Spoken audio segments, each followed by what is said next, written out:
உங்கள் favourite TV ஷோக்களை இனி miss பண்ண தேவையில்லை. ZEE5 இல் முற்றிலும் இலவசமாக காணுங்கள். இங்கேயும் எப்பொழுதும். எம்பட்டு பெரிய விஷயம்.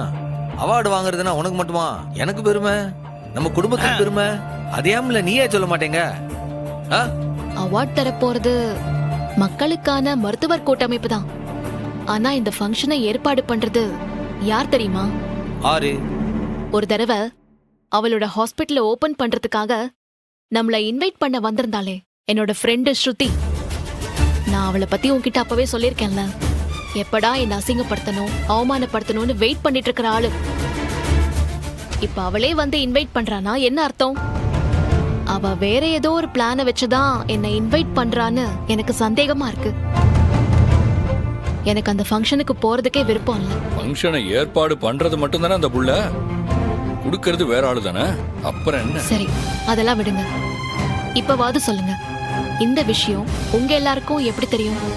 யாரு அதான் உன் அப்பா இருக்கானே, கேடு கட்ட பைய, அவன் தான். சண்முகம், என்னோட சந்தேகம் கொஞ்சம் கொஞ்சமா ஸ்ட்ராங் ஆயிட்டே போகுது. இப்ப அவளே வந்து இன்விடேஷன் கொடுத்து ஃபேமிலியோட வான கூப்பிட்டா அதுக்கு பின்னாடி ஏதாவது ஒரு நோக்கம் இருக்குமா இல்லையா? என்ன நோக்கமா இருந்தா என்ன மைனி? அது எல்லாத்தையும் அண்ணன் பாத்துக்காதா? அவன் மனசு புண்பற்ற கூடாதுன்னு தாண்டி நான் இவ்வளவோ யோசிக்கிறேன். பத்தாத குறைக்கு அப்பாவுக்கு வேற இந்த விஷயம் தெரிஞ்சிருக்கு. அப்போனா இதுல ஏதோ சதி இருக்குன்னு தானே அர்த்தம்.